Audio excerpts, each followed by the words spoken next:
Hello students, welcome back once again to your online video classes. So today is 15th of July and we are back with the new class of standard 9 mathematics, that is your chapter number 6 lines and angles. ठीक है बच्चों, तो this topic and this lecture belongs to your lines and angle of class 9 mathematics NCERT CBSE. ठीक है, तो सब बच्चे देख सकते हैं 9th क्लास का, बट ये मैं प्रीफर करूंगा जो सीबीएसई के बच्चे हैं उन लोगों के लिए है।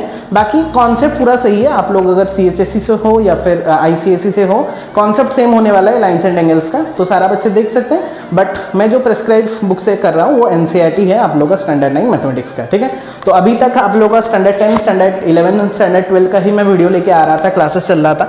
बट 9 के बच्चे इतना हमको रिक्वेस्ट किए कि बोले कि सर हमारा क्लासेस कब से स्टार्ट होने वाला है, तो उसके लिए ही मैं बोला कि चलो 9th क्लास का भी स्टार्ट कर लेते हैं और अभी से हम 9th का भी कंटिन्यू करने वाला है। तो उसके लिए थोड़ा सा भी प्रॉब्लम नहीं है, अभी से मैंने ऑलरेडी 6 या 7 चैप्टर्स ऑलरेडी कवर करके रखा है वीडियो में। अगर आप लोग नए हो चैनल में और सब्सक्राइब नहीं किए हो चैनल को, तो नीचे में रेड कलर का बटन दिख रहा होगा, उसको जाके जल्दी से सब्सक्राइब कर दो, नोटिफिकेशन को ऑल में कर दो, क्योंकि आप लोग अगर उसमें करोगे तो सब्सक्राइबर के लिए मैं नहीं बोल रहा, मैं बोल रहा हूँ कि अगर आप लोग उसको करोगे तो नोटिफिकेशन जल्दी से जल्दी आप लोगों को मिलेगा, और जितना जल्दी आप लोगों को नोटिफिकेशन मिलेगा उतना जल्दी आप लोगों के पास क्लास का लिंक जाएगा, और क्लास का लिंक जाएगा तो आप लोग क्लास को करके कुछ ना कुछ कॉन्सेप्ट को ग्राफ कर सकते हो हर दिन। ठीक है, हर दिन तो नहीं बोल सकता, बट अल्टरनेट डेज में अभी क्लासेस आएगा आप लोगों का, और अभी से लेके लाइन्स एंड एंगल जो चैप्टर 6 है, अभी से लेके पूरा चैप्टर्स को कवर करेंगे। ट्रायंगल्स, क्वाड्रिलेटरल एरिया, आपका circles, area of the parallelogram, सारा कुछ कवर करेंगे अभी 1 by 1।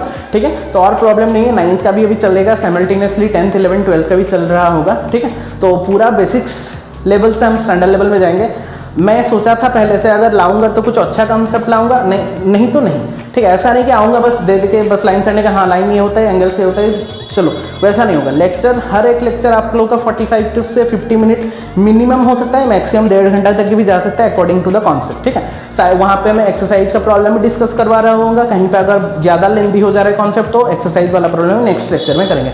तो आज के लेक्चर में मैं सोचा हूँ 6.1 को कवर करूँगा, बट अगर कॉन्सेप्ट बहुत ज़्यादा हो गया, 1 घंटा के ऊपर हो गया, तो मैं उसको नेक्स्ट वाले लेक्चर में लेके आऊँगा। ठीक है, तो पूरा पेन और कॉपी पकड़ के बैठेंगे और क्लास को स्टार्टिंग से लेकर एंडिंग तक चेक करेंगे। अगर टाइम है तो 1 घंटा 1.5 घंटे का टाइम है तो बैठ के क्लास को करो, अगर अभी टाइम नहीं है, बस 15 मिनट को करके बाद में देखना चाहते हो तो वो कुछ फायदा नहीं है। तो अगर करना है तो अच्छे से 1.5 घंटे का करो क्लास, अगर नहीं करना है तो बाद में जब फ्री हो गए 1.5 घंटा तब आके करना, क्योंकि फ्लो अगर टूट गया बीच में तो मजा नहीं आएगा और कॉन्सेप्ट भी कहीं ना कहीं मिस हो जा रहा होगा। ठीक है, तो पूरा स्टार्टिंग से लेकर एंडिंग तक क्लास को अटेंड करेंगे, and I hope and I wish and I promise कि आप लोग अगर लास्ट तक रह रहे हो क्लास में तो सारा कॉन्सेप्ट जितना भी मैं पढ़ाने वाला हूँ, अगर बच्चा कुछ भी नहीं जानता लाइन्स एंड एंगल्स के बारे में, वो एटलीस्ट 80 to 90% कवर करके निकलेगा आफ्टर द क्लास। ठीक है, ये मेरा प्रॉमिस है। तो पूरा लास्ट तक क्लास को अटेंड करेंगे, और अभी तक अगर सब्सक्राइब नहीं किए हो तो पहले से कर लो, थोड़ा बच्चे भूल जाते, क्लास करके चले जाते और भूल जाते हैं। ठीक है, तो उसको कर लो और फिर क्लास को स्टार्ट करते हैं। ठीक है, तो आते हैं डायरेक्टली क्लास में।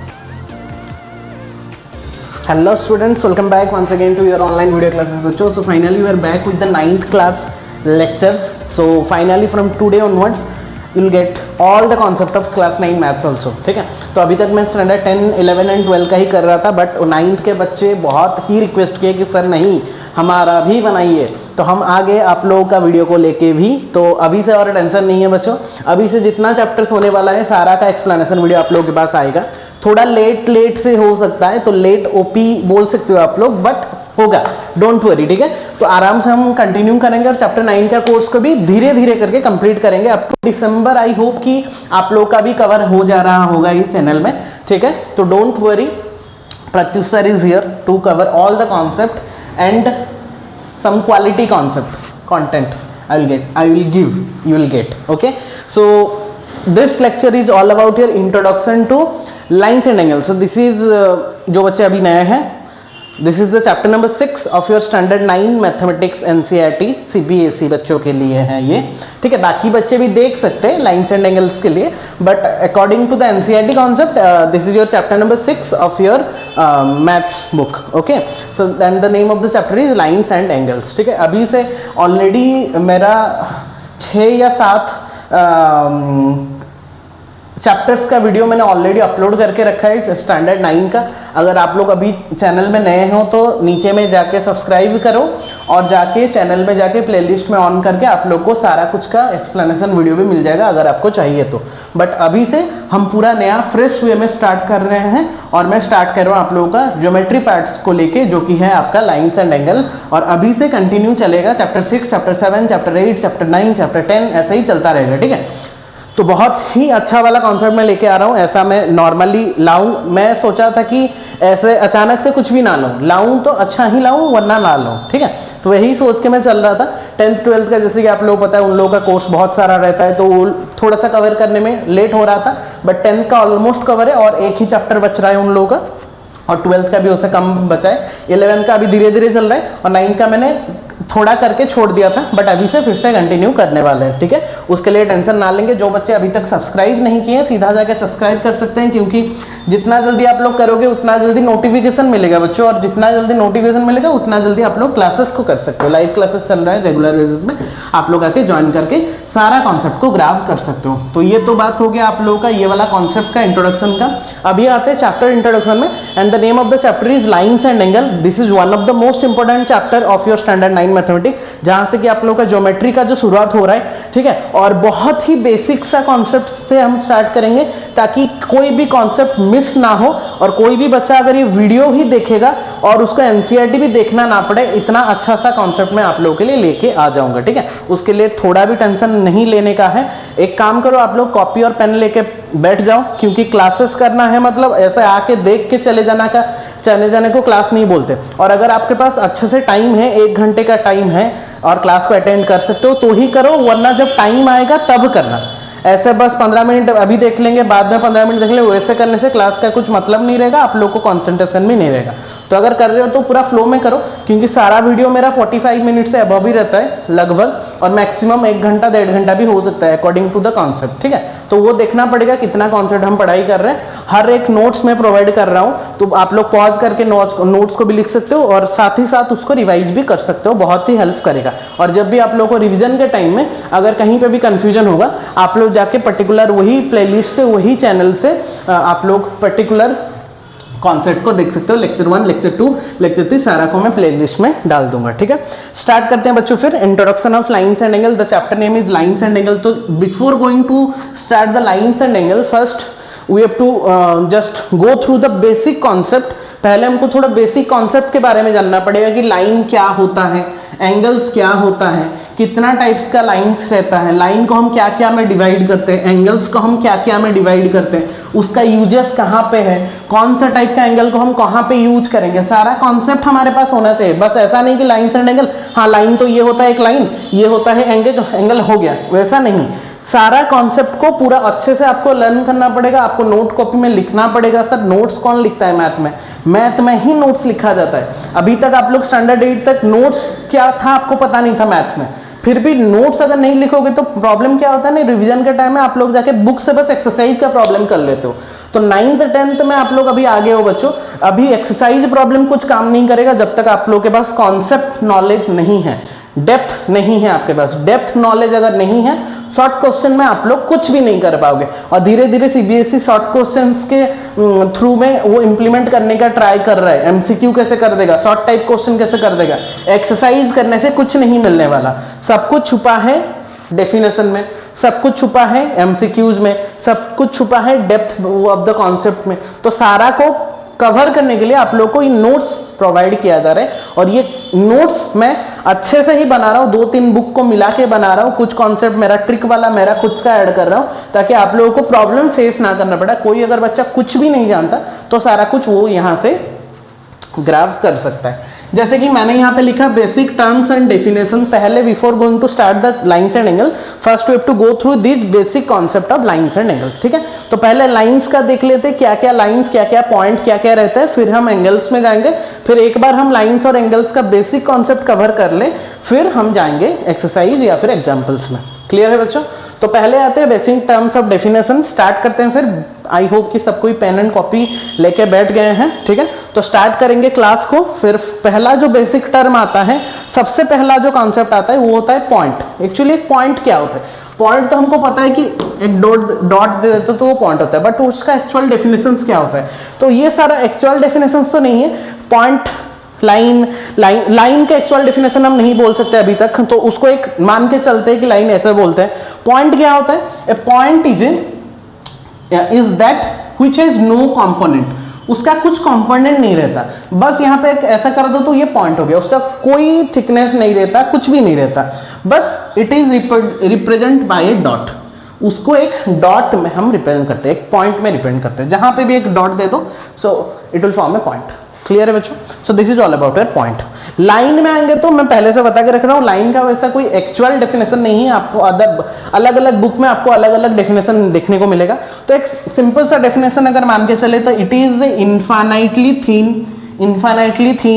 इन्फाइनाइटली लॉन्ग मतलब कितना दूर तक चलेगा मुझे नहीं पता, collection of points extending in both the direction और टू डायरेक्शन, दो डायरेक्शन में वो मूव कर सकता है, ऐसा नहीं कि एक में ही मूव करेगा, वो इधर में भी राइट साइड में जा सकता है, वो लेफ्ट साइड में जा सकता है, और इन्फाइनाइटली तक जा सकता है। ऐसा नहीं कि कहीं भी जाके 1 किलोमीटर के बाद स्टॉप हो रहा है, वैसा नहीं, वो इधर भी चलेगा, उधर कहां तक चलेगा सर वो हमको भी पता नहीं कहां तक चलेगा। That is why we are using that infinitely long, मतलब इन्फाइनाइटली मतलब पूरा चलता रहेगा, फाइनाइट नहीं है, इन्फाइनाइट है। Directions it has no end point, that is why हमेशा याद रखना लाइन का एंड पॉइंट नहीं रहता है, it has no end point, एक भी एंड पॉइंट नहीं। तो शॉर्ट क्वेश्चन में बहुत बार आता है line has dash end points, ठीक है, तो that has no end point और zero end points. Clear? So this is all about line, but this is not the actual definition, मैं पहले से बता के रख रहा हूं। अदर बुक्स में आपको अलग अलग डेफिनेशंस मिलेगा, बट मान के चलेंगे तो ये that is the general definition. Then comes to line segment and ray. Line segment देखो बच्चों, ये सब सारा कुछ आप लोग पढ़ के रखे हो 8th क्लास में। अभी तुम लोग बोलोगे सर ये तो पढ़ के रखे, ये लिखने का कोई मतलब ही नहीं रहा। तो अगर आप लोग चाहते हो कि नहीं लिखोगे तो नो प्रॉब्लम, मुझे कोई बोलना नहीं है, बट लिख लोगे तो बहुत काम में देगा आप लोग को रिविजन के टाइम में, ठीक है। तो अभी आते हैं लाइन सेगमेंट में। अभी लाइन सेगमेंट होता क्या है? लाइन सेगमेंट क्या होता है ना, एक लाइन अगर उठा के रखो, उसको कट कर दो, कोई भी पर्टिकुलर पॉइंट को कट करके रख दो, so it has a part, हम बोल सकते हैं it is the part of a line which has two end points. ये ध्यान रखना, एक लाइन को अगर मैं कोई भी पर्टिकुलर 2 पॉइंट में कट कर दे रहा हूं तो it will form A line segment. तो बोल सकते हैं हम it is the part of a line, एक लाइन का पार्ट हम पकड़ सकते हैं इसको, ठीक है। सो और इसका 2 एंड पॉइंट रहता है, तो line has 0 and point and line segment has 2 and points, one एक साइड में अनदर अदर साइड में। रे क्या होता है फिर? रे को भी पता है, that is also a part of a line but having only 1 and point, either left में होगा या फिर राइट में होगा, कोई भी एक एंड पॉइंट होना चाहिए। तो it is also a part of a line, it is also a part of a line having only 1 and point, यहां पे 2 एंड पॉइंट, यहां पे नो एंड पॉइंट। क्लियर है? तो ये शॉर्ट क्वेश्चंस में बहुत बार रिपीट करता है, सिंपल कॉन्सेप्ट है बट बहुत बार रिपीट करता है कि ये line has how many endpoints, a line segment has how many endpoints and a ray has how many endpoints. So is that clear? So line has no endpoints, line segment has 2 endpoints and a ray has what? 1 endpoint, only 1 endpoint, ठीक है।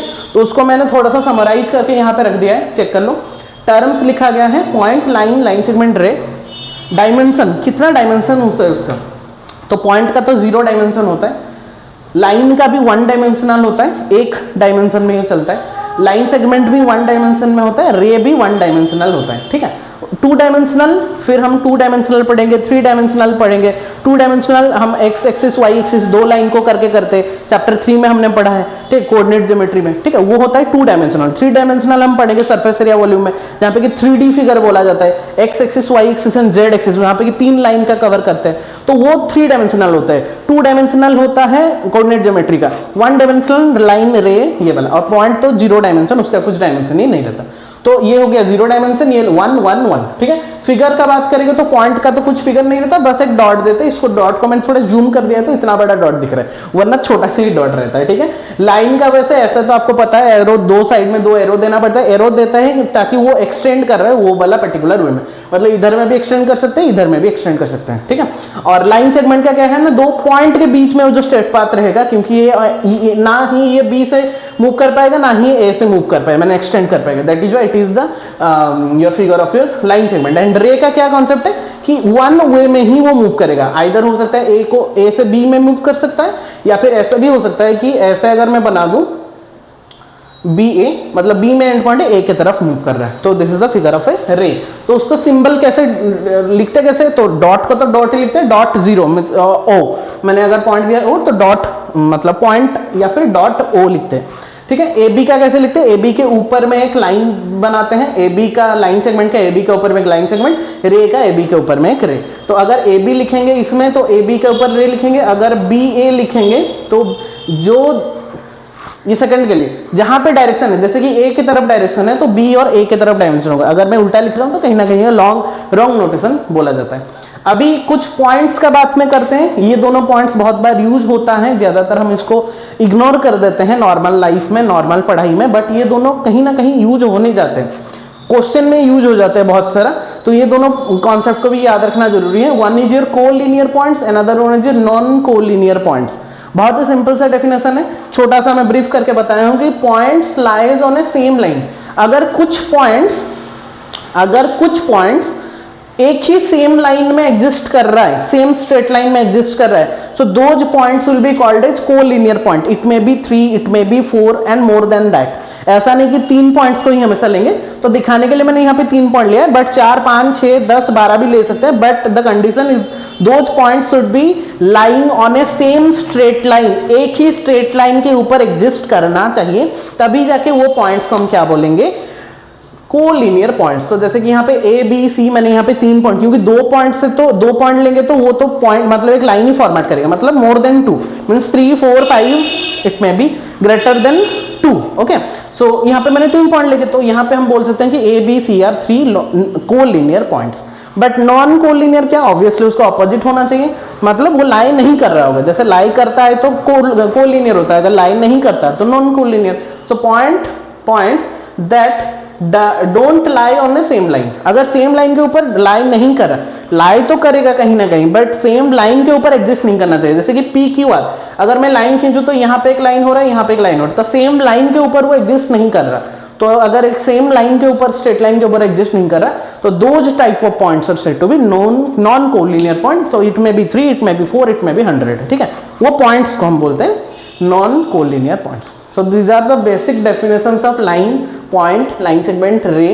This is the summary and this is about your collinear points and non-collinear point. And I hope इतना तक बच्चों पूरा clear है concept, पूरा detail में मैंने समझा दिया। जस्ट पॉज करो वीडियो को और जितना भी लिखना है, अगर मैं समझाने के टाइम लिख रहे हो तो अच्छी बात है, अगर नहीं लिखे हो तो पॉज कर दो अभी वीडियो को, जितना कॉन्सेप्ट है इसको लिख दो, या फिर स्क्रीनशॉट ले सकते हो बाद में लिखने के लिए, बट बाद में लिखने से वो फ्लो नहीं रहेगा। तो that's wise pause the video और जितना भी लिखना है इसको थोड़ा सा नोट डाउन कर लो पहले कॉपी में, फिर हम नेक्स्ट टॉपिक में आते हैं। नेक्स्ट हम एंगल्स के बारे में डिस्कस करते हैं।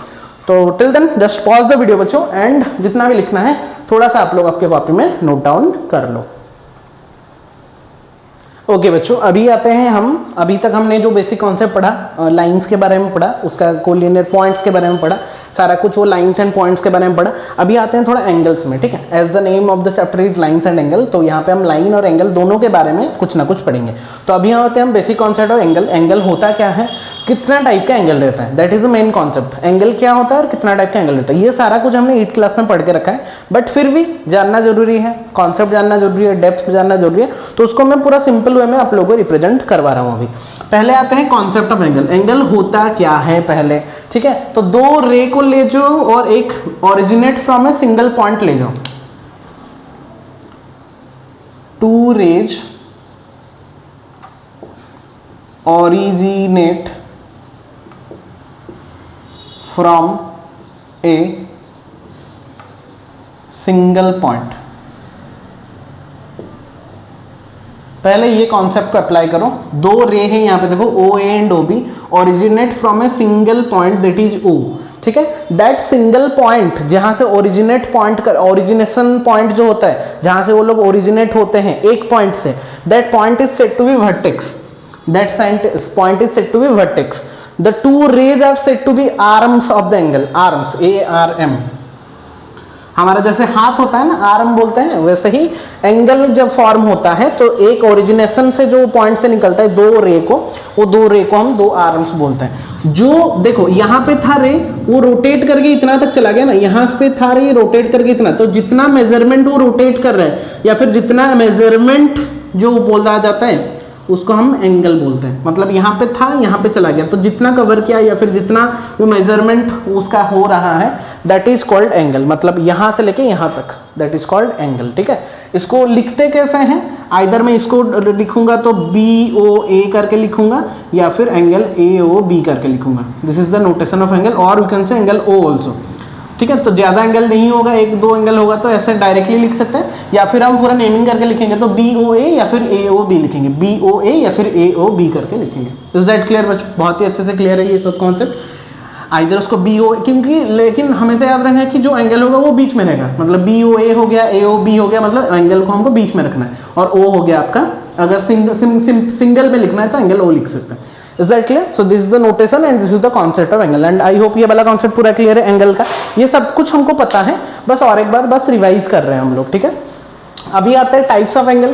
तो पहले दो जो टाइप में लिख रहा हूँ वो होता है, एक होता है कॉम्प्लीमेंट्री एंगल, एक होता है सप्लीमेंट्री एंगल।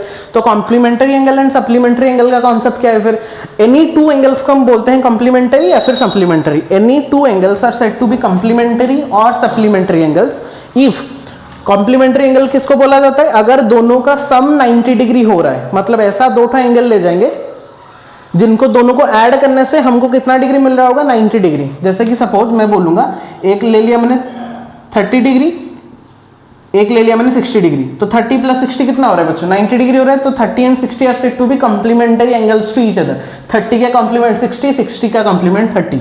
अगर मैं बोलूं 45 डिग्री तो ऑब्वियसली उसका भी 45, 90 से माइनस करो तो 45, 45, तो 45 का कॉम्प्लीमेंट भी 45, क्योंकि 45 प्लस 45 कितना होता है बच्चों? 90। So these are called the complementary angles where the sum of these two angles should always equal to कितना? 90 degree. So sum of two angles is always equal to 90। Brief में मैंने लिखा है। ठीक, सप्लीमेंट्री एंगल का concept क्या है? Supplementary angle का कॉन्सेप्ट क्या है ना, sum of any two angles is always equal to 180 degree, 180। Complement अगर 90 को बोला जाता है, सप्लीमेंट बोला जाता है 180 डिग्री को। ऐसा दो एंगल ले लो जिनको सम करने से आपको 180 डिग्री मिल रहा है, तो these two angles are said to be supplementary angles. Like अगर मैं बोलूं 120 डिग्री मैंने लिया तो उसका सप्लीमेंट्री एंगल कितना होगा बच्चों? 60 डिग्री, क्योंकि 120 प्लस 60 डिग्री होता है। अगर मैं 90 डिग्री ले रहा हूं तो और एक एंगल भी कितना होगा? ऑब्वियसली 90 डिग्री होगा, क्योंकि 90 प्लस 90 ही 180 डिग्री होता है। So this is the basic concept of your supplementary angle and complementary angle. So complementary angle is all about sum of these two angles will be always equal to 90 degree, and supplementary में sum of these two angles will always equal to 180 या फिर 180 degree. ठीक है बच्चों, so I hope ये वाला concept भी clear है। अभी आते हैं हम ज्यादा बेसिक कॉन्सेप्ट जो कि होता है हमारा टाइप्स ऑफ एंगल्स। एंगल्स कितना टाइप्स का रहता है, ठीक है, ये भी हमने 8 में पढ़ा है। फिर भी और एक बार बताना मेरा फर्ज है, इसीलिए मैं फिर से बता रहा हूँ। मैंने यहाँ पे एक टेबल ही बना दिया, इतना लिखने से अच्छा है टेबल एक बना दूं। एंगल मैंने यहाँ पे लिखा है, डेफिनेशंस मैंने यहाँ पे लिखा है, फिगर्स मैंने यहाँ पे लिखा है। ठीक है, एंगल्स में स्टार्टिंग करेंगे हम 0 एंगल से। पहले 0 एंगल, फिर आएंगे एक्यूट एंगल में, फिर आएंगे राइट एंगल में, फिर आएंगे ऑब्ट्यूस एंगल में, फिर आएंगे स्ट्रेट एंगल में, फिर आएंगे रिफ्लेक्स एंगल में, फिर आएंगे कंप्लीट एंगल में। सारा कुछ आई होप कि 8th क्लास में भी था। ठीक है, 0 एंगल किसको बोलते हैं, एक्यूट एंगल किसको बोलते हैं, राइट एंगल किसको बोलते हैं, ऑब्ट्यूस किसको बोलते हैं, स्ट्रेट किसको बोलते हैं, रिफ्लेक्स किसको बोलते हैं, एंड कंप्लीट किसको बोलते हैं। अभी चेक करते हैं, ध्यान से देखो, ध्यान से देखो। 0 एंगल किसको बोलेंगे? जहां पे x is the angle, x is the measurement, means x is the angle. If x angle is equal to 0 degree, x को एंगल मान के चलो, फिर x इज एंगल। ठीक है, कंफ्यूज मत होना, फिर x इज एंगल। तो if x is equal to 0 degree, अगर एंगल 0 डिग्री हो रहा है, 0 डिग्री कैसे, मतलब यहाँ पे एक रे है, उसी के ऊपर में और एक रे रख दिया, मतलब उनके अंदर का जो मेजरमेंट होगा कितना होगा? 0 डिग्री होगा। तो यहाँ पे ये हो गया आपका 0 डिग्री। तो ये इस वाला कॉन्सेप्ट को क्या बोलते हैं? 0 degree, and that type of angles are said to be 0 angle. ठीक है, बहुत बच्चे इसमें कंफ्यूज होते हैं, बट हमेशा याद रखना 0 एंगल का मेजरमेंट जो होता है वो हमसे 0 डिग्री होता है। एक्यूट एंगल सबको पता है, x जो होना चाहिए, जो एंगल होना चाहिए वो 0 से बड़ा, 90 से कम। देखो लेस देन मतलब 0, less than x, less than 90 मतलब 0 से बड़ा होना चाहिए बट 90 से कम होना चाहिए। 0 में तो वो 0 हो जाएगा, 90 में राइट हो जाएगा, तो 0 से बड़ा 90 से कम। ठीक है, so that type of angles are said to be acute angle. ये मतलब समझने में ज्यादा क्विकली आप लोग समझ सकते हो। Right angle x equal to 90, मतलब angle directly equal to 90, exactly equal to 90 degree हुआ, that type of angles are said to be right angle. ठीक है, So this is your 0 degree, this is your acute angle, this is your right angle. Then comes your obtuse angle. Obtuse का क्या concept है? 90 से बड़ा 180 से कम. बहुत ही अच्छा. 90 में राइट, 180 में स्ट्रेट, तो उसके अंदर में जो एंगल बनेगा 91 से लेके 81 79 तक जितना भी एंगल्स मिलेगा those are called as obtuse angle. 90 से बड़ा, 180 से कम. क्लियर है? Straight angle exactly equal to 180 degree, 180 degree exactly same होगा तो वो हो जाएगा आपका स्ट्रेट एंगल. तो अगर यहां पे मैं पॉइंट दिया तो ये पूरा total angle will be equalled as straight angle, क्योंकि पूरा स्ट्रेट लाइन में वो फॉर्म होता है. That's why the angle is said to be straight angle. 180 degree सीधा. रिफ्लेक्स एंगल क्या होगा? 180 से बड़ा कर दो, 360 से लेस कर दो. 180 से बड़ा ये होता है आपका 180 डिग्री, उससे बड़ा मतलब ये टोटल एंगल हो गया 180 से बड़ा. तो 180 से बड़ा होना चाहिए, 360 से लेस होना चाहिए, क्योंकि 360 इज अवर कंप्लीट एंगल, तो उससे कम होना चाहिए और स्ट्रेट एंगल से ज्यादा होना चाहिए. So those type of angles are said to be reflex angle. So like that. ये 180 के लिए मैंने ग्रीन कलर का मार्क किया है, तो ये total angle is said to be reflex angle. And last one is your complete angle, that is exactly equal to कितना? 300. कंप्लीट रिवॉल्यूशन कर लेंगे, पूरा एक कंप्लीट सर्कल घूम के आ जाएंगे. So will get how much बच्चों? 360 degree. And that type of angles are said to be complete angle. So these are the concept and I hope ये वाला कॉन्सेप्ट पूरा क्लियर है. अभी ये आपका स्ट्रेट एंगल हो गया, ये आपका स्ट्रेट एंगल हो गया, ये आपका रिफ्लेक्स एंगल हो गया, ये आपका क्या? Complete angle. So this is 0 degree और 0 angle, this is acute angle, this is right angle, this is obtuse angle, this is straight angle, this is reflex angle and this is complete angle. So these are the types of angle जो कि हम 1 by 1 discuss कर लिए and इसको हम अभी use भी करने वाले हैं. ठीक है? तो ये सारा कुछ मैं जो बोल रहा हूँ, ये सारा कुछ हम जब उसका प्रॉब्लम करेंगे, एक्सरसाइज का प्रॉब्लम करेंगे, सारा कुछ ये सब यूज होने वाला है. ठीक है? तो इसको अच्छे से नोट डाउन करके रखेंगे तो आप लोगों को फ्यूचर के लिए भी यूज हो जाएगा, रिवीजन के लिए भी यूज हो जाएगा. और जब भी पढ़ोगे आप लोगों को कॉन्सेप्ट भी पता चल जाएगा एक्चुअली में एंगल्स क्या था, लाइन्स क्या था और पॉइंट्स क्या था. सारा कुछ कॉन्सेप्ट आप लोग को एक वन शॉट आप लोगों के रिवीजन कॉपी में मिल जाएगा. ठीक है? देन आई होप ये वाला कॉन्सेप्ट पूरा क्लियर है. एंगल्स क्या था, कॉम्प्लीमेंट्री एंगल क्या था, दोनों को ऐड करने से 90, सप्लीमेंट्री दोनों को ऐड करने से 180. फिर टाइप्स हमने देखा 0 डिग्री, 0 से स्टार्ट करके पूरा 360 तक होगा. 0 का 0 डिग्री, एक्यूट का 0 से कम, 0 से ज्यादा 90 से कम, राइट का 90 डिग्री, ऑब्ट्यूस का 90 से ज्यादा 180 से कम, स्ट्रेट का सीधा 180 डिग्री, रिफ्लेक्स का 180 से ज्यादा 360 से कम, कंप्लीट का 360. So these are the types of angle जो कि हम अभी यूज करने वाले हैं धीरे धीरे. So these are the basic concepts of your lines as well as your angles. So first हमने concept of angle पढ़ा, फिर हमने types of angle पढ़ा, फिर हम अभी आएंगे relation between two angle. दो पेयरिंग ऑफ एंगल जब होता है, क्या क्या पेयर ऑफ एंगल होता है उसके बारे में हम डिस्कस करेंगे. तब तक के लिए जस्ट पॉज द वीडियो बच्चों, और जितना भी लिखना है उसको अच्छे से आप लोग के कॉपी में थोड़ा सा नोट डाउन कर लो. ओके स्टूडेंट्स, अभी आते हैं हम जस्ट अभी तक हमने टाइप्स ऑफ एंगल्स के बारे में पढ़ा. अभी जो कॉन्सेप्ट पढ़ने वाले हैं हम पेयर ऑफ एंगल्स के बारे में पढ़ने वाले हैं. पेयर ऑफ एंगल, फिर यहाँ पे टाइप्स ऑफ लाइंस और कुछ कॉन्सेप्ट है.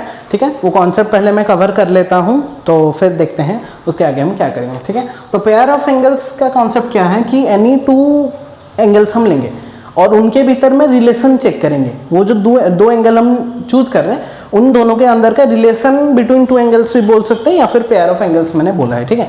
So there are 3 pairs of angle. ठीक है? बेसिकली जनरली आप लोग के पास 3 पेयर ऑफ एंगल रहता है, उसको हम डिफाइन करते हैं. One is said to be adjacent angle when 2 angles are said to be adjacent angle, when 2 angles are said to be linear pair of angle, and when the 2 angles are said to be vertically opposite angles. So these are the 3 pair of angle जो कि हम अभी study करने वाले हैं. तो पहले आते हैं फर्स्ट पेयर ऑफ एंगल्स में, that is said to be adjacent angles. तो एडजेसेंट का मतलब सिंपल भाषा में समझेंगे तो पास पास में रहता है. जैसे कि मैंने यहाँ पे 4 फिंगर्स दिखाया, ये फर्स्ट, सेकंड, थर्ड, फोर्थ. तो फर्स्ट फिंगर का एडजेसेंट कौन है? सेकंड का एडजेसेंट कौन है? थर्ड का एडजेसेंट कौन है? फोर्थ. बट मैं अगर फर्स्ट एंड फोर्थ का बोलूंगा तो क्या ये एडजेसेंट होंगे? नहीं, वो नहीं होंगे क्योंकि वो पास नहीं है. वैसे ही एंगल्स का बात करेंगे तो एडजेसेंट एंगल्स किसको बोलेंगे? जो एंगल एक दूसरे के पास में होगा. तो ऐसे पास में तो हम इसको कंसिडर नहीं कर सकते. अगर उसको हम नॉर्मली देखेंगे एंगल के थ्रू या फिर लाइन एंड एंगल के थ्रू, तो मैंने यहाँ पे ब्रीफली थोड़ा डिफाइन किया है कि if 2 angles are having same vertex, अगर उन दो का सेम वर्टेक्स होगा and common arm, same vertex होना चाहिए एंड एक कॉमन आर्म होना चाहिए. ठीक है? तो अगर मैं यहाँ पे एक फिगर बनाया हूँ, देखो यहाँ पे 3 एंगल फॉर्म हुआ है, 1 2 3 मैंने मेंशन किया है. तो अगर मैं बोलूंगा, मैं तीनों का लिख रहा हूँ, देखो angle 1, angle 2 and angle 2 and angle 3, angle 1 and angle 3। अगर मैं कंसिडर करूं तो कौन सा एडजेसेंट होगा कौन सा नहीं होगा, चेक करते हैं। पहले अगर 1 2 का बात करेंगे, देखो कॉमन वर्टेक्स कौन है, O, एंड कॉमन आर्म कौन है, OC, so they are said to be adjacent angle. Clear. 2 3 का बात करूं, 2 3 में देखो 2 का कौन सा है, COB BOA, तो उसका कॉमन आर्म कौन हो रहा है, OB हो रहा है, वर्टेक्स कौन है, O हो रहा है, तो ये भी है हमारा एडजेसेंट। देखो 1 2 पास में है, 2 3 पास में है, बट 1 3 का बात करेंगे तो पास पास तो नहीं, ऑब्वियसली एडजेसेंट नहीं होगा। अगर इसके थ्रू में जाएंगे, कॉमन वर्टेक्स तो है, O है, COD में भी O आता है, AOB में भी O आता है, बट कॉमन आर्म नहीं है। यहाँ पे COD में OD और OC है, यहाँ पे OA और OB है, तो कॉमन आर एक भी नहीं है, तो in that case it is not said to be adjacent angle. तो सिंपल सा बात है कि अगर दो एंगल पास पास में जुड़ा हुआ है तो they are said to be adjacent angle. अगर दूर दूर में है या फिर कॉमन वर्टेक्स नहीं है, कॉमन वर्टेक्स तो होगा, अगर कॉमन आर्म नहीं होगा कि या फिर कॉमन वर्टेक्स नहीं होगा, then they are not said to be adjacent angle. So this is the all about your adjacent angle. बाकी जो भी इसका प्रॉपर्टीज रहेगा हम जब आगे में कुछ एग्जांपल्स करेंगे उसके थ्रू में मैं समझाता जाऊंगा। सेकेंड वाला आते हैं लीनियर पेयर ऑफ एंगल्स। तो लीनियर पेयर ऑफ एंगल्स का मतलब क्या है, ये एक स्ट्रेट लाइन के ऊपर एग्जिस्ट करना चाहिए। If two angles are having same vertex, जो कि था, कॉमन आर्म भी होना चाहिए, मतलब एडजेसेंट एंगल तो पहले होना चाहिए, दोनों एडजेसेंट एंगल होना चाहिए, बट जो उसका नॉन कॉमन आर्म है, मतलब कॉमन यहाँ पे कौन है, OC is the common arm, non common arm मतलब जो कॉमन नहीं है एक दूसरे से, O एंड OB, वो दोनों एक स्ट्रेट लाइन फॉर्म करना चाहिए। स्ट्रेट लाइन फॉर्म करना मतलब ये दोनों का एंगल का सम कितना होना चाहिए, 180 डिग्री हो जाएगा। स्ट्रेट लाइन मतलब स्ट्रेट एंगल, तो वो उसका थ्योरम हम पढ़ेंगे। अभी के लिए बस जानेंगे कि अगर दो angles having same vertex and same arm and non common arms are making a line, non common arms जो है A एंड OB है, वो एक अगर स्ट्रेट लाइन फॉर्म कर रहे हैं, so these two angles are said to be adjacent what, linear pair of angles. तो सर ये 1 और 2 को हम बोलेंगे क्या लीनियर पेयर ऑफ एंगल, नहीं, 1 और 2 को नहीं बोलेंगे, क्योंकि OB और जो BOD का एंगल का जो एंगल हो रहा है वो 180 डिग्री फॉर्म नहीं कर रहा। नॉन कॉमन आर्म कौन सा था, OB और OD। अगर 1 का 2 का बात करेंगे, then OB and OD are the non-common arms, but they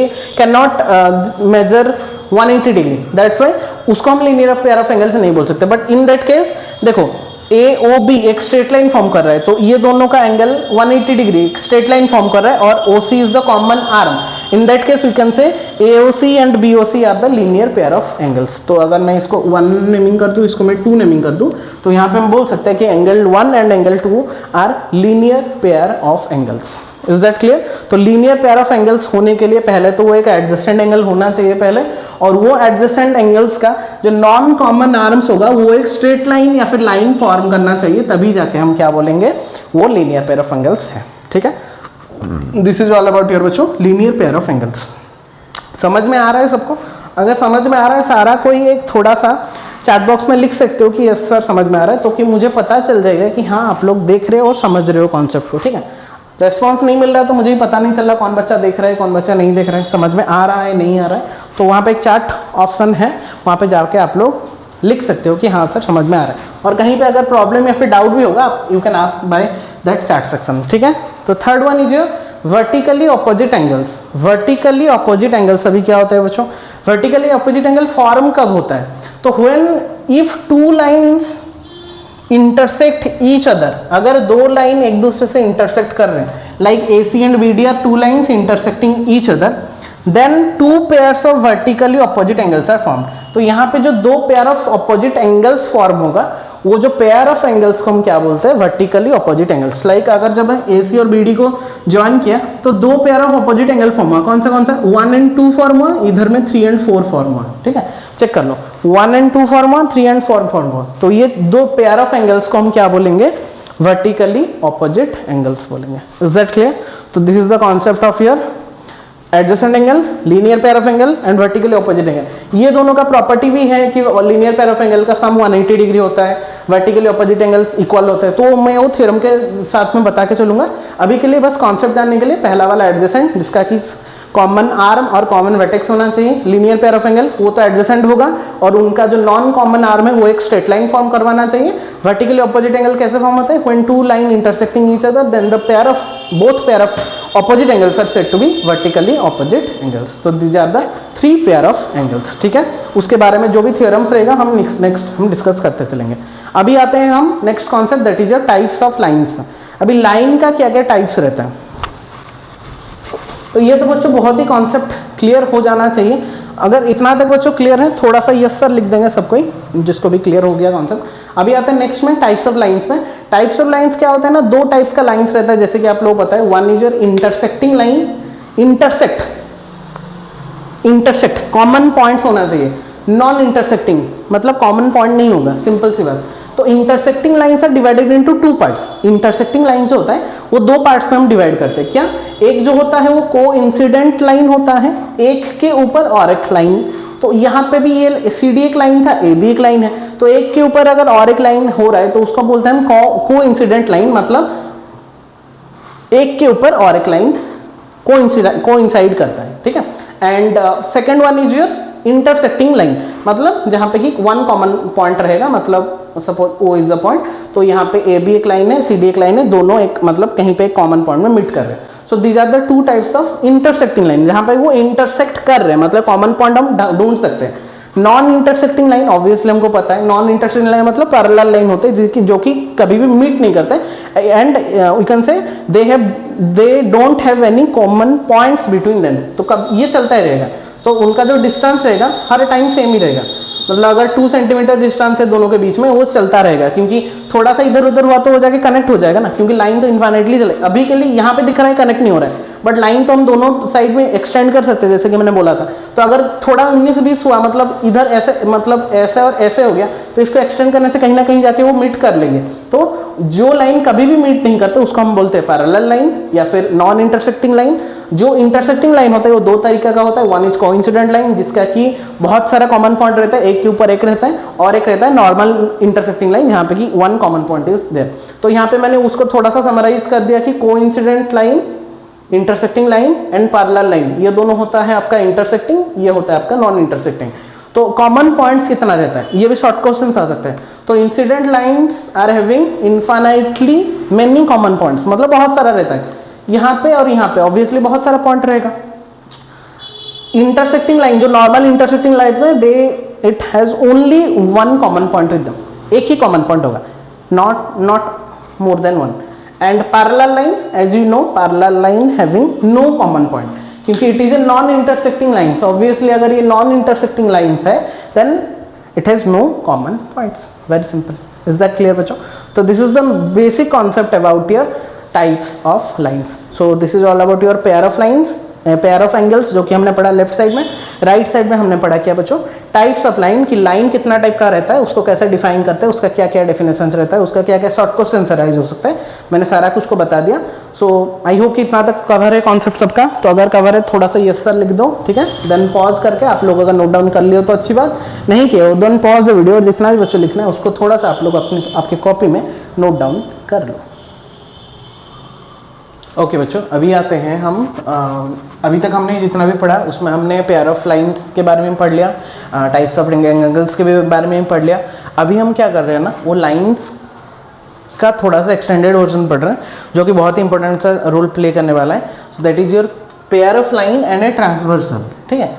if two pair of lines are there and one transversal is there, then क्या क्या पॉसिबिलिटीज हो सकता है, कितना एंगल्स फॉर्म हो सकता है, वो एंगल्स को क्या बोलते हैं, और वो एंगल के बीच में रिलेशन क्या रहता है, सारा कुछ अभी हम डिस्कस करने वाले हैं, ठीक है।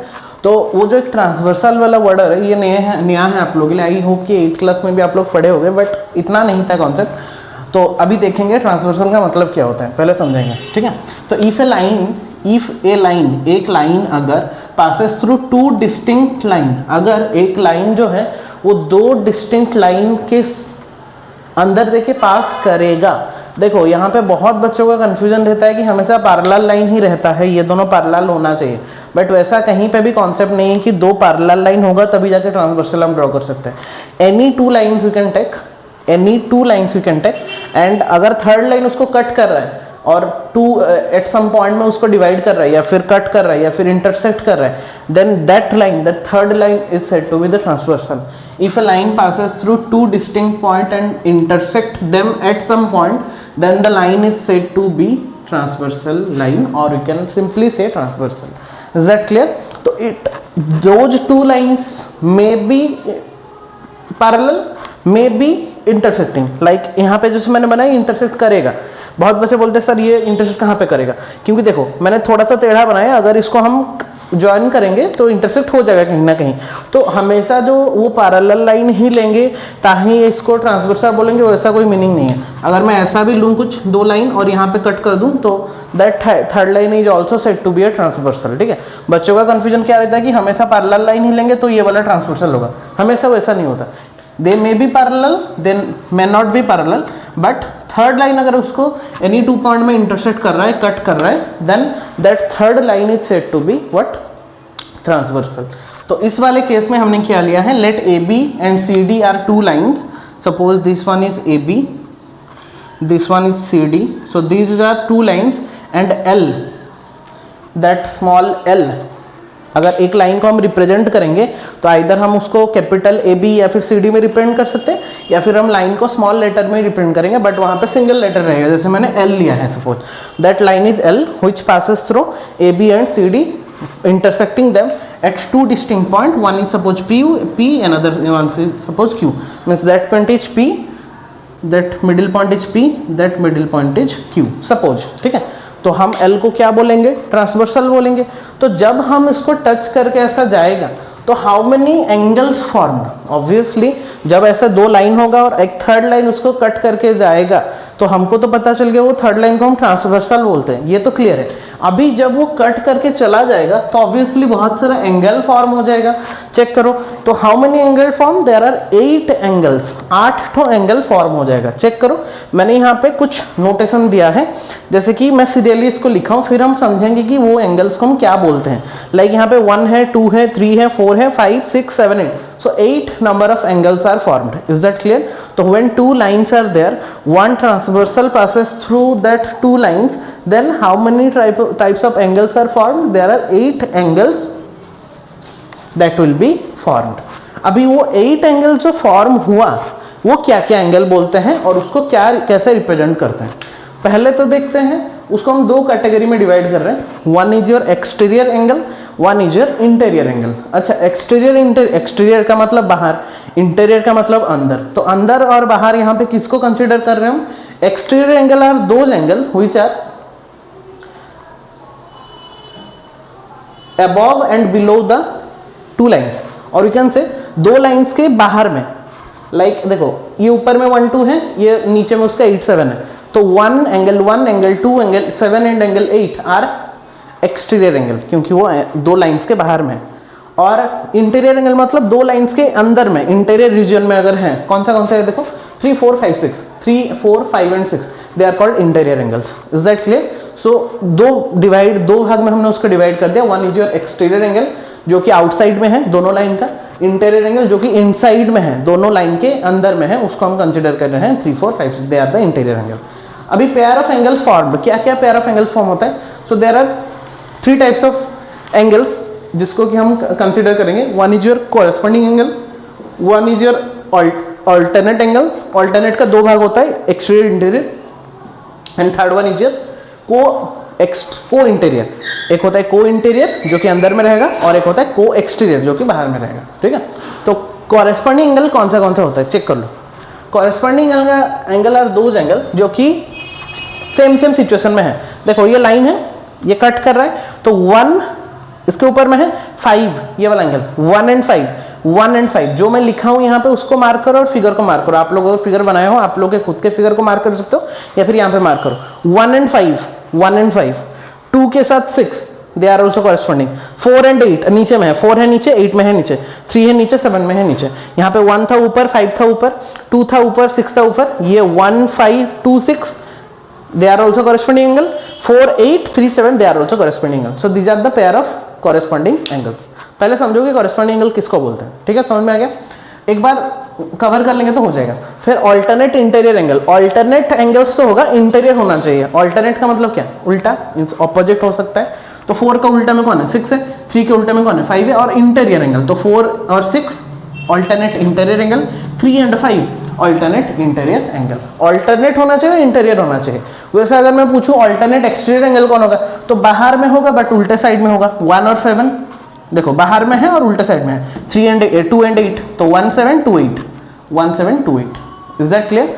ऑल्टरनेट इंटीरियर, इंटीरियर में होगा और ऑल्टरनेट में होगा 3, 5, 4, 6 they are the pair of alternate interior angle and 1, 7 बाहर में है, 2, 8 बाहर में है और ऑल्टरनेट में है, तो 1, 7, 2, 8 are the alternate exterior angle. So 4, 6, 3, 5 alternate interior, 1, 7, 2, 8 alternate exterior angles. So these are the pair of alternate angles. So interior और exterior में उसको डिवाइड किया गया है. वैसे को इंटीरियर को एक्सटीरियर मतलब क्या? ऑल्टरनेट का मतलब जैसे उल्टा होता था, को मतलब सेम साइड में होगा, सेम साइड में, तो 4 के सेम में कौन है? 5 और इंटीरियर होना चाहिए, तो 4, 5, 3, 6 are the 4, 5, 3, 6 are the co interior angles, same side में. ऑल्टरनेट मतलब उल्टा हो रहा था, को मींस सेम, तो 4, 5, 3, 6 they are the co interior angle.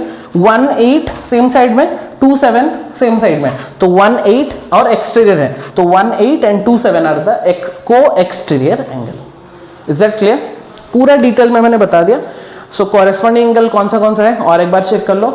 1 के साथ 5, 2 के साथ 6, 4 के साथ 8, 3 के साथ 7. एक बार करेंगे तो हो जाएगा. So they are the pair of corresponding angle.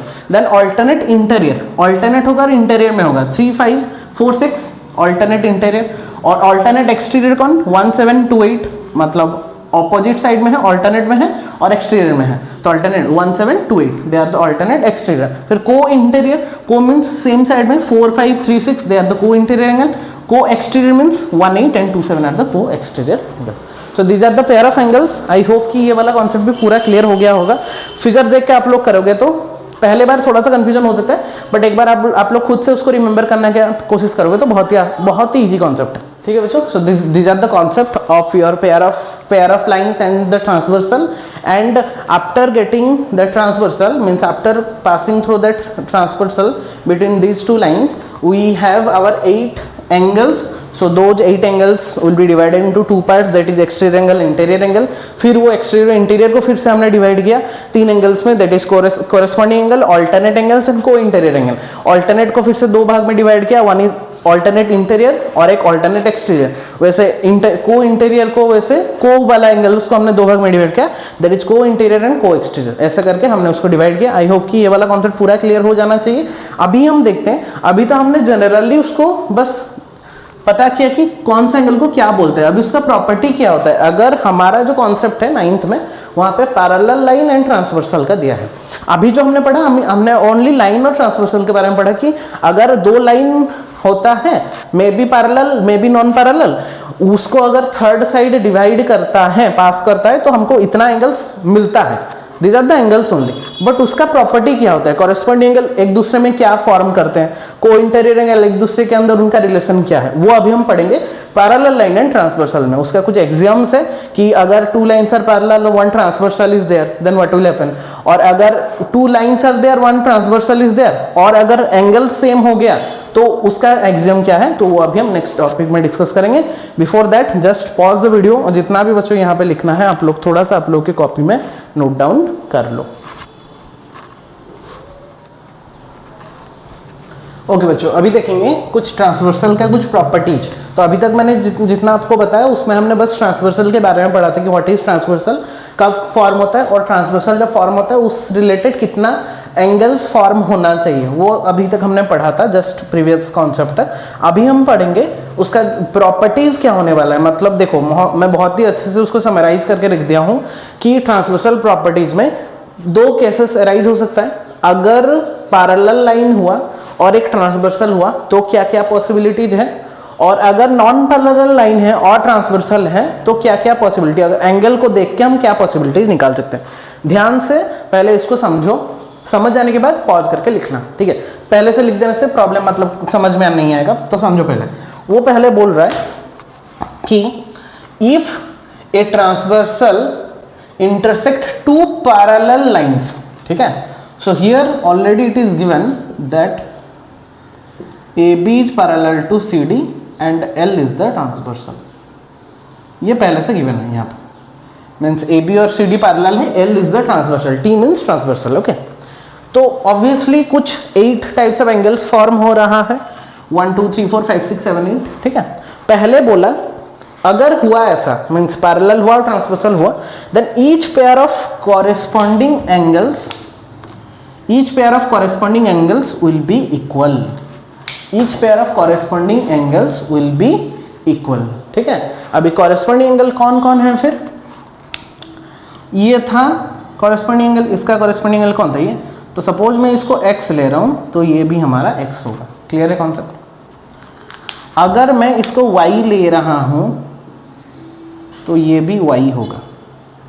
Concept clear? अगर मैं इसको z ले रहा हूं तो ये भी आपका कितना होगा? z होगा। Is that clear? और अगर मैं इसको w ले रहा हूं तो ये भी w होगा। तो क्या सीखा हमने कि अगर पैरेलल लाइंस हो रहा है तो जो ट्रांसवर्स कॉरेस्पॉन्डिंग एंगल्स हुआ था हमारा, इसका कॉरेस्पॉन्डिंग कौन था? ये था 1 का जो भी था, y का y, z का z, मतलब ऊपर ऊपर ऊपर ऊपर नीचे नीचे नीचे नीचे। So the all the pair of corresponding angles will be equal. Is that clear? तो ये हो गया आपका कॉरेस्पॉन्डिंग एंगल्स का काम। तो रिलेशन क्या है समझ में आया कि अगर दो लाइन पैरेलल हुआ तो कॉरेस्पॉन्डिंग एंगल्स जितना भी निकलना चाहिए they are equal to each other. ठीक है, सारा जितना पेयर निकलेगा, 4 पेयर निकलने वाला था तो चारों का चारों इक्वल हो गया। अभी ऑल्टरनेट इंटीरियर एंगल्स। तो अच्छा बच्चों, तो इसको अगर हम एक्स वाई डब्ल्यू जेड करके लिखेंगे तो शायद आप लोगों को कंफ्यूजन हो रहा है, तो मैं 1 2 करके ही लिख देता हूं तो ज्यादा प्रॉब्लम नहीं होगा, समझने में क्लियर लगेगा। ठीक है, तो 1 2 3 4 करके ही लिख देते हैं और मैं उसको लिख दूंगा तो आपको क्लियर हो जाएगा। ये 1 2 3 4, ये 5, ये 6, ये 7, ये 8। ठीक है, तो अगर मैं बोलूं corresponding angles are equal, then what we can say? Angle 1 equal to angle 5, ठीक है, angle 2 equal to angle 6, okay, angle 4 equal to angle 8 and angle 3 equal to angle 7. So that will be more effective to understand the concept. Clear है? तो each pair of corresponding angles are equal. That means 1 5 के साथ equal हो जाएगा, 2 6 के साथ equal हो जाएगा, 4 8 के साथ इक्वल हो जाएगा एंड 3 7 के साथ इक्वल हो जाएगा. क्लियर है कॉन्सेप्ट? अगर पैरेलल हुआ तो सेकंड में क्या बोल रहा है? Each pair of alternate, it may be exterior it may be interior, alternate angles भी दोनों के साथ इक्वल हो जाएगा. 4 का अल्टरनेट कौन था बच्चों? देखो 4 का अल्टरनेट था 6, इंटीरियर का बात करेंगे तो 3 का अल्टरनेट कौन था? 5, तो दे आर ऑल्सो इक्वल. 4 6 3 पे इक्वल. एक्सटीरियर का कितना था? देखो 1 का था 7, आप लोग अगर चाहो तो प्रीवियस मतलब फिगर भी देख सकते हो. 2 का कितना था? 8. हमने वहां पे बस लिखा था एंड देखें, बट अभी हम क्या कर रहे हैं, वो इक्वल भी होंगे, हमने वहां पे मेंशन कर दिया. ठीक है, तो all the pair of alternate angles are equal, all the pair of corresponding angles are also equal, but कहां पे? जब ट्रांसवर्सल एक पैरेलल लाइन दोनों को टच करेगा. ठीक है, तो देखो अभी कितना इजी हो गया. अगर हम डायरेक्टली पैरेलल लाइन से पढ़ते तो मे बी कहीं ना कहीं पे कंफ्यूजन हो सकता था, तो पहले मैंने आप लोगों को बता दिया, अभी समझने में बहुत ही इजी लगेगा आप लोगों को. और लास्ट वाला क्या? को इंटीरियर रहता था या फिर को एक्सटीरियर रहता था, तो सम of the co interior and co exterior, को इंटीरियर हो या फिर को एक्सटीरियर हो, उनका सम वो इक्वल नहीं होगा. बच्चे वहीं पे कंफ्यूज होते हैं, वो इक्वल कर देते हैं, बट उनका इक्वल नहीं होगा. उनका सम कितना हो जाएगा? 180 डिग्री हो जाएगा. कौन सा देखो, एंगल 4 प्लस एंगल 5 180, एंगल 4 और एंगल 5. वैसे एंगल 3 प्लस एंगल 6 180. ये हो गया आपका को इंटीरियर का, 4 का को इंटीरियर 5, 3 का को इंटीरियर 6. को एक्सटीरियर वैसे अगर देखेंगे तो एंगल 1 प्लस एंगल 7 180, सम 180 होना चाहिए. 1 अच्छा 1 का 7 मैंने लिख दिया, 1 का 8, 1 का 8 और 2 का 7, angle 2 plus angle 7 is equal to 180. ठीक है, ये कॉन्सेप्ट आपको क्लियर होना है कि अगर 2 parallel lines are there then the sum of the co interior and co exterior angles will be 180 degree. बस इतना में ध्यान रखना है आप लोगों को. Is that clear? बहुत ही अच्छा कॉन्सेप्ट है. तो क्या सीखा हमने फिर? अगर ट्रांसवर्सल एक 2 पैरेलल लाइंस को कट कर रहा है तो उनका pair of corresponding angle equal है, उनका pair of alternate angle equal है. It may be interior it may be exterior, pair of alternate angles equal है. बट को इंटीरियर एंगल में क्या होगा ना, उनका सम 180 डिग्री होगा, वो इक्वल नहीं होंगे, उनका सम. बहुत ही क्लियर. कॉरेस्पॉन्डिंग जहां पे देखोगे इक्वल कर देना, ऑल्टरनेट जहां पे देखोगे इक्वल कर देना, बट को इंटीरियर जहां पे देखोगे उनका सम को 180 कर देना। तो अगर हमको समझ में आ गया था कि कोरेस्पोंडिंग क्या था, ऑल्टरनेट क्या था, को इंटीरियर को एक्सटीरियर क्या था, तो अभी समझने में बहुत ही मतलब इजीली हम समझ गए। बट अगर मैं एक साथ में ही बताता, को इंटीरियर एंगल भी बता तो उसका सम भी मतलब उनको इक्वल भी बता, तो कहीं ना कहीं कंफ्यूजन हुआ था, तो मैंने उसको डिवाइड कर दिया। तो ये वाला ज्यादा क्लियर हो जा रहा है। तो case 1 completed. So when two parallel lines are there, one transversal is there, then first point the pair of corresponding angles are equal. Second point, the pair of alternate angles are equal. Third point, the sum of co-exterior or co-interior points angles will also equal to 180 degree. They are not equal actually, but their sum is 180 degree. Clear है बच्चों concept? So this is the first axiom or first property you can say. So now coming to the property 2. So this is your property number 1, okay? This is your property number 2. So let this be P1, huh? Property 1. Let this be P2. यहाँ पे क्या बोल रहे हैं? यहाँ पे parallel नहीं दिया है. Let AB and CD are two any lines. It may be parallel, it may not be parallel, okay? तो नॉन पैरेलल लेके ही चलो, क्योंकि हम उसको पैरेलल दिखाएंगे.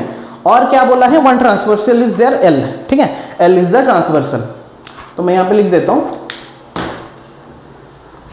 AB and CD are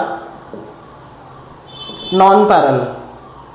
अगर वो नॉन पैरेलल हुए and L is the transversal हुआ तो क्या हो सकता है, क्या पॉसिबिलिटीज हो सकता है? पहला पॉइंट बोला if the corresponding angles are equal. If the corresponding angles are equal, अभी यहां पे हमने प्रूव किया, अभी वो ऑलरेडी बोल दिया कि अगर कॉरेस्पॉन्डिंग एंगल्स इक्वल हो गया, तो अगर मैं यहां पे नेमिंग कर दूं 1 2 3 4 5 6 7 8, तो वो बोल दिया कि अगर कोई भी कॉरेस्पॉन्डिंग एंगल 1 5 2 6 3 8 4 7 कोई भी कॉरेस्पॉन्डिंग एंगल्स आर इक्वल हो गया, दैट मीन्स कोई भी एक भी होने से भी चलेगा. अगर मैं दिखा दिया कि एंगल 1 इक्वल टू एंगल 5 या फिर एंगल 4 इक्वल टू एंगल 7, अभी और मैं नहीं लिख रहा हूं एंगल्स को, वो तो आप लोगों को समझ में आ गया ना, ये यहां से देख के कर सकते हो. 1 5 2 6 3 8 4 7 कोई भी अगर एक कॉरेस्पॉन्डिंग एंगल्स इक्वल हो गया, then the lines will be parallel to each other. That means we can say AB is parallel to CD. Is that clear? वहां पे क्या था, लाइन पैरेलल हुआ तो कॉरेस्पॉन्डिंग एंगल्स इक्वल होगा. यहां पे क्या हो गया, कॉरेस्पॉन्डिंग एंगल्स अगर इक्वल हुआ then the lines will be parallel. Vice versa हम बोल सकते हैं, उसका उल्टा रिवर्स बोल सकते हैं. वैसे ही if the alternate angles may be interior may be exterior, अगर वो दोनों इक्वल हुए then the lines are also said to be parallel. समझ में आ रहा है? वहां पे क्या था कि अगर लाइंस पैरेलल हुआ तो alternate interior angles are equal, but यहां पे क्या बोला कि अगर अल्टरनेट इंटीरियर या फिर exterior angles are equal then also the lines are said to be but parallel. तो we can say AB is parallel to CD अगर अल्टरनेट इंटीरियर एंगल्स या फिर alternate exterior angles are equal. Very much clear. ये जो था उसका reverse यहाँ पे. वहां पे फिर थर्ड वाला मैं नहीं बोलूंगा, आप लोग खुद से कर सकते हो. थर्ड वाला में वहां पे बोला था अगर lines are parallel then the sum of the co interior and co exterior angles is always equal to 180 degree. यहाँ पे क्या बोलेंगे, अगर sum of co interior and co exterior angle is 180 degree then the lines are said to be parallel. खत्म. Check कर लो, वही लिखा है, चेक कर लो. लिखा गया है if the sum of co interior और co exterior angle sum of is 180 degree then also the lines are said to be parallel. ठीक है. और इससे क्लियर क्या हो सकता है बच्चों, और इससे ज्यादा इजी और क्लियर क्या बता सकता हूं मैं आप लोगों को, बताऊं. आई होप पूरा क्लियर है कॉन्सेप्ट. और एक बार समराइज कर दे रहा हूं ब्रीफ में. अगर लाइन दोनों पैरेलल हुआ, एक ट्रांसवर्सल आया, then the first point corresponding angles are equal. Second point co interior और co exterior points angles are equal. Sorry और एक बार बताता हूं, गलती हो गया थोड़ा. केस 1 अगर lines are parallel and one transversal is there, तो first point the corresponding angles are equal, pair of corresponding angles equal. Point 2 pair of alternate interior और exterior angles are equal. Point 3 co interior और co exterior का सम 180, ये equal नहीं होगा, सम 180 होगा. ये हमने पैरेलल करके बताया. सेकंड केस में क्या बोला गया, पैरेलल नहीं होगा, नॉन पैरेलल होगा. उसको पैरेलल कैसे दिखाएंगे, फर्स्ट पॉइंट अगर corresponding angles are equal then the lines are said to be parallel. Second point अगर अल्टरनेट एंगल्स एक्सटीरियर और interior angles are equal then also the lines are said to be parallel. Third point अगर co interior और co exterior angles का सम 180 degree हो रहा है then also they are said to be parallel. Finished. ठीक है, I hope पूरा clear है। अगर क्लियर है बच्चों एक थम्स अप दे देना सबको ही, ठीक है। बहुत ही अच्छे से मैंने इसको रिवाइज करवा दिया ताकि आप लोगों को कहीं पे भी कंफ्यूजन नहीं होगा।